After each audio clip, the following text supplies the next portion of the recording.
Assalamualaikum warahmatullahi wabarakatuh. Kembali lagi di channel Guru Saham di video analisa sinyal forex untuk Senin 27 Juni 2022. Ya, jadi seperti biasa kita sudah update di Instagram Guru Forex underscore ID. Nah, jadi teman-teman yang belum follow bisa di follow terlebih dahulu Instagramnya Guru Forex underscore ID ya, untuk dapat info-info tentang sinyal dan analisa setiap harinya. Ya, jadi untuk hari ini kita sudah ada dua analisa di sini, dua sinyal. Yang pertama ada USD CAD, kemudian ada US 100 atau US Tech atau Nas 100.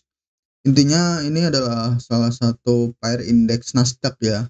Jadi teman-teman yang belum tahu US 100 itu apa, US 100 itu adalah indeks Nasdaq ya. Tapi beberapa broker mungkin namanya beda-beda ya. Ada US 100, US 100 itu kalau di XM, kalau di XNES itu US Tech, kalau di Okta itu Nas 100 ya. Nah, lebih seperti itu untuk perbedaan nama-namanya. Kemudian di sini untuk USD CAD, kita analisa dari time frame M15 hingga 1, kita ambil posisinya buy ya, karena kita sudah lihat ada change of character ya atau chart. Kemudian di US 100 atau Nasdaq, kita analisa dari M5 hingga H4, kita ambil posisinya sell ya. Nah, kita coba ambil area order block di area OTE ya, teman-teman. Kemudian di sini untuk USD CAD, kita buy limit di 1.28737, kemudian stop loss di 1.28558, kemudian TP-nya di 1.29936. Kemudian untuk resiko loss-nya ini per 0,01 lot sekitar 1,31 dolar ya. Jadi resiko setiap kita open posisi 0,01 lot itu resikonya di USD CAD ini saat minus 1,31 dolar ya. Ini apabila stop loss tersentuh gitu.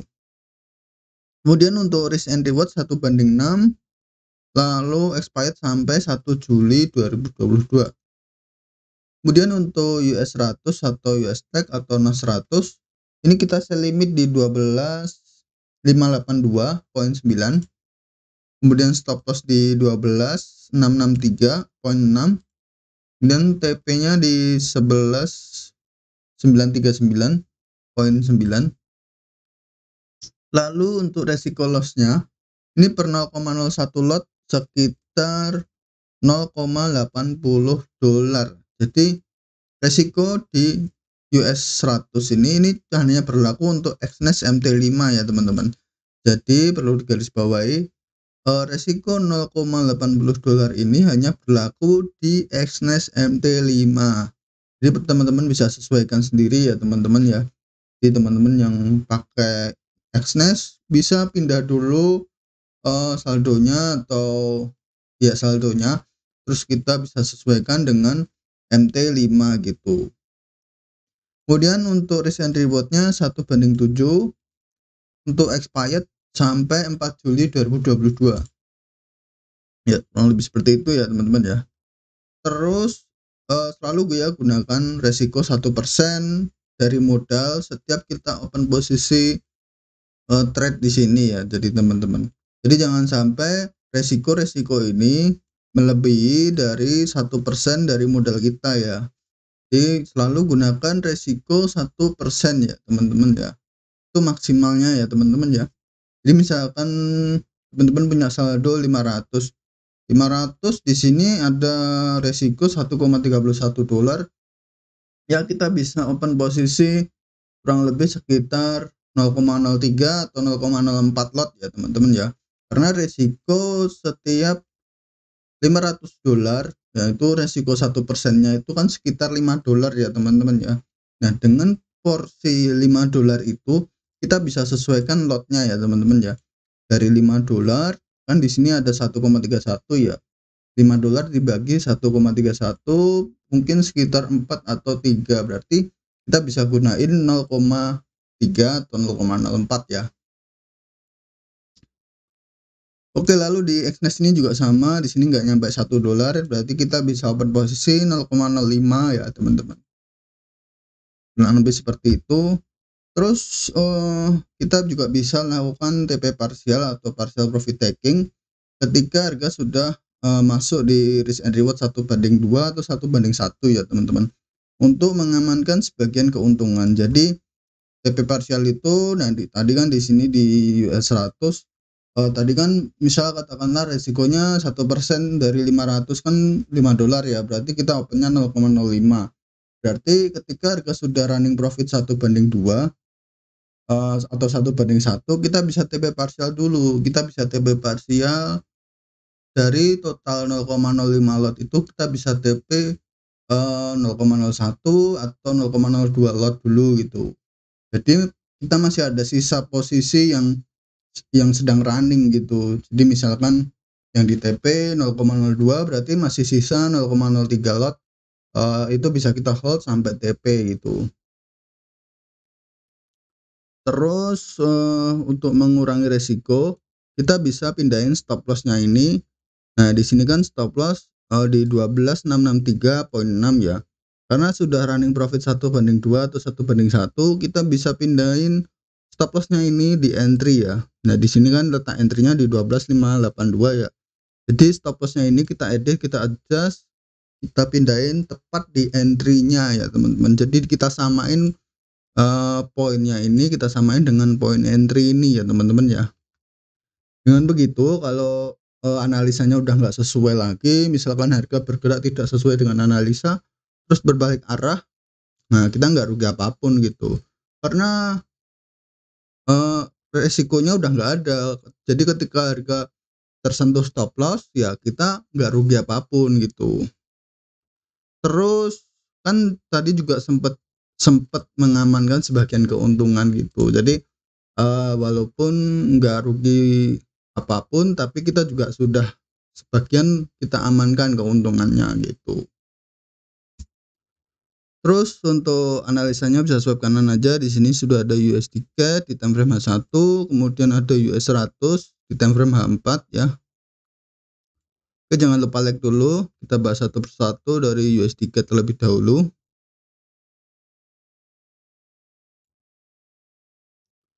Nah, di sini sudah ada USD CAD ya, ini USD CAD di time frame H4. Kita coba lihat di time frame daily terlebih dahulu. Ini kita belum open ya. Di time frame daily harga menunjukkan masih ada potensi untuk kenaikan ya teman-teman. Ya, untuk saat ini harga masih membentuk pattern, bear flag ya di time frame daily-nya. Terus kita pindah ke H4. Di H4 harga sebelumnya sempat masuk ke area demand di sini. Kemudian rebound ya. Terus kita coba lihat di H1 seperti yang teman-teman lihat ya. Jadi ini kan tandanya demand di sini ya. Kan sebelumnya di sini kita jadikan area POI, point of interest. Jadi kita nggak langsung entry atau open posisi buy limit di sini ya. Jadi langsung kita tandain aja jadi POI. POI itu jadi ya buat analisa dulu, buat tahan-tahan dulu. Jadi tidak langsung entry. Nah, di sini kan, kalau kita lihat di sini di time frame 30 harga rebound ya setelah masuk area ini. Nah, setelah masuk area ini harga rebound terus dikonfirmasi di sini membuat test of character ya teman-teman. Nah, di sini kita belum entry, terus kita ambil posisi buy-nya. Kita ambil posisi buy di time frame M15. Nah, di time frame M15 ini kita coba untuk ambil di salah satu candle terakhir atau candle bearish terakhir di sini sebelum, terjadinya change of character ya. Dan di sini juga ada breakout structure. Jadi, mungkin harga akan kembali lagi ke area order block di sini. Terus untuk TP-nya, kita ambil coba di H1. Nah, di sini sudah ada FVG M15 juga ya kalau nggak perhatikan. Nah, di sini terbentuk, area FVG di time frame M15. Nah, di sini FVG itu fair value gap ya teman-teman ya. Jadi ada jarak, antara ekor sebelum dan sesudahnya. Jadi Nah, ini kan ekor sebelum ya. Di sini ada ekor sebelum dan di sini ada ekor sesudahnya ya. Nah, di sini kan berarti masih ada jarak. Jadi jarak antara ekor yang sebelah sini dan ekor yang sebelah sini. Ya, di sini ya yang disebut area FVG ya teman-teman.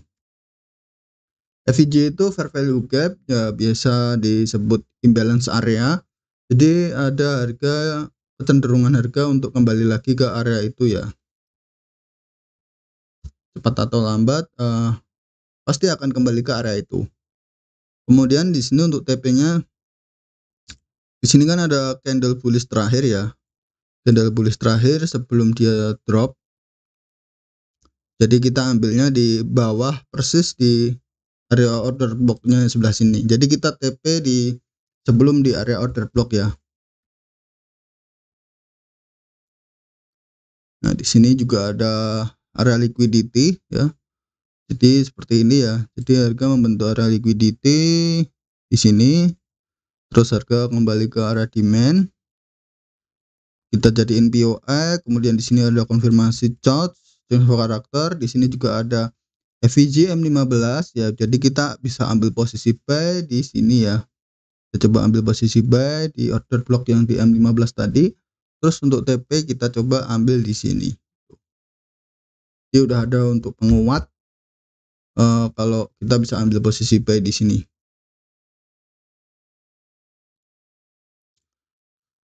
Jadi ini kita tunggu aja, ini kita belum entry, semoga aja jemput dulu terus naik. Oke, kita lanjut di US 100 atau Nasdaq. Di Nasdaq ini kalau kita coba lihat di time frame daily, ini saya ikuti terus untuk perkembangan Nasdaq-nya.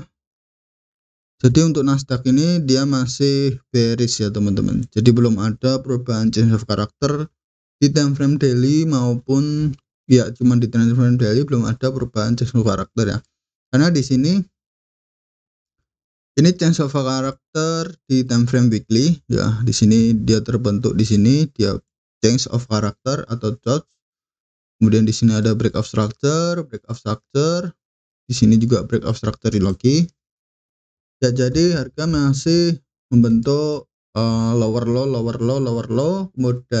kemudian lower high ya. Dan di sini kemungkinan akan membentuk lower high lagi gitu.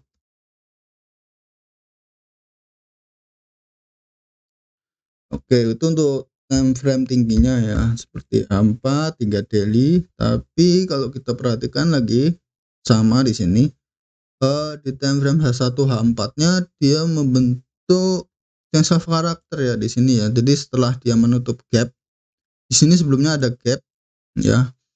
Kemudian harga break dari high yang sebelah sini.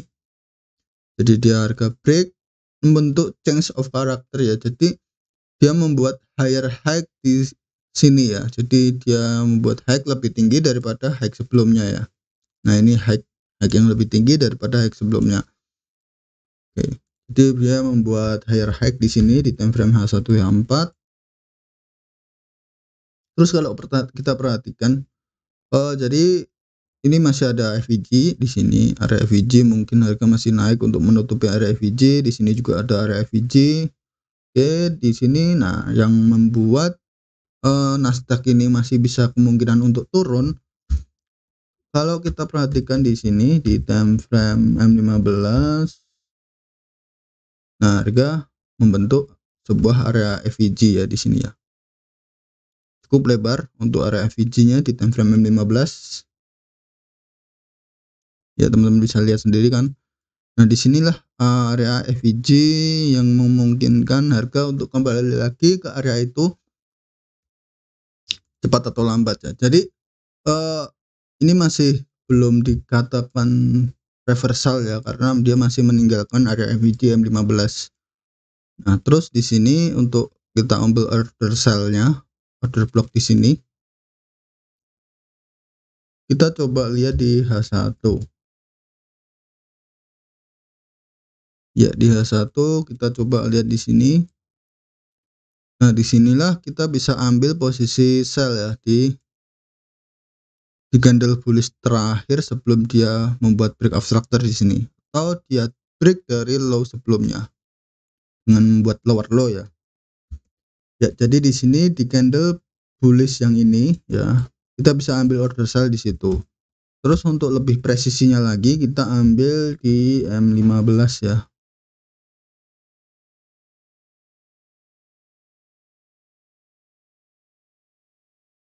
Jadi M15 ini saya ambil satu candle terakhir juga, satu candle bullish terakhir juga yang tepat di area tadi ya, di satu area yang tadi. Terus kita ambil satu candle bullish terakhirnya di sini ya, satu candle bullish terakhir di sini di time frame M15 ya. Nah, jadi ini yang kita pakai, yang kita patokan untuk kita jadiin area order block ya. Jadi di sini untuk kita cari entry sell, kemudian di sini kita jadiin stop loss-nya. Jadi jarak entry dengan stop loss itu 2 kali ukuran candle tersebut ya. Jadi ini 50%-nya ya. Jadi 2 kali ukuran candlenya. Terus untuk lebih presisi lagi kita coba di M5. Jadi dari order blocknya kita sudah dapat ya. Terus untuk letak presisinya lagi di time frame M5.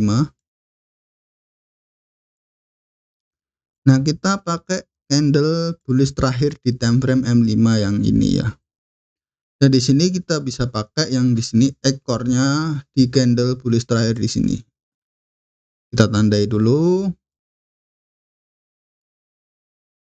Ya, seperti ini.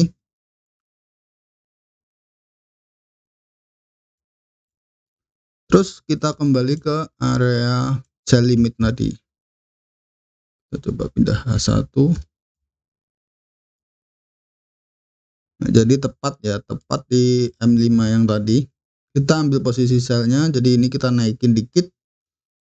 Kita naikin dikit, terus kita ambil posisi sell di sini. Tepat di candle M5 yang tadi. Ya, kurang lebih seperti itu ya kenapa kita bisa entry di situ. Terus untuk TP-nya kita coba pindah sini biar lebih enak. Untuk TP kita pakai yang di time frame M15 tadi ya. Kan ada area FVG di sini. Jadi kita TP di atas area FVG ya. Jadi kan karena ini kalau mau naik terus kan masih ada alasan untuk kembali ke sini ya. Jadi kita ambil TP-nya di atas FVG M15 persis ya. Jadi masih ada kembali lagi. Mungkin nanti kalau dia mau reversal dia mungkin masih bisa untuk naik lagi. Tapi kalau dia nggak gagal reversal ya dia masih melanjutkan penurunan. Jadi di sini kita sudah nggak tahu apa yang akan terjadi kemudian harinya setelah dia masuk FVG M15 ya. Jadi kita perlu cari konfirmasi lagi, mungkin kalau naik lagi ya dia perlu break dari area ini. Kalau dia mau turun ya dia perlu break lagi area ini. Ya, kurang lebih seperti itu ya untuk penjelasan analisa di US 100 atau Nasdaq ya. Oke, mungkin sekian dulu ya untuk kedua analisa hari ini di USD CAD dan di US 100 atau Nasdaq. Terima kasih yang sudah menonton, semoga bermanfaat dengan adanya video ini. Terima kasih semuanya. Yang udah profit pertahankan, yang masih loss terus belajar ya. Pertama belajar mengendalikan emosi ya. Selalu gunakan resiko 1% ya. Pertahankan risk manajemennya karena itu adalah kunci untuk profit konsisten jangka panjang ya. Karena kita trading tidak untuk hari ini aja ya. Kita trading ya kalau bisa untuk konsisten jangka panjang gitu. So, ikuti terus analisa sinyal forex di video-video selanjutnya. Jadi jangan lupa subscribe agar tidak ketinggalan update video-video berikutnya. Yang punya pendapat lain bisa tulis di kolom komentar. Jangan lupa like, share, and subscribe ya. Oke. Wassalamualaikum warahmatullahi wabarakatuh.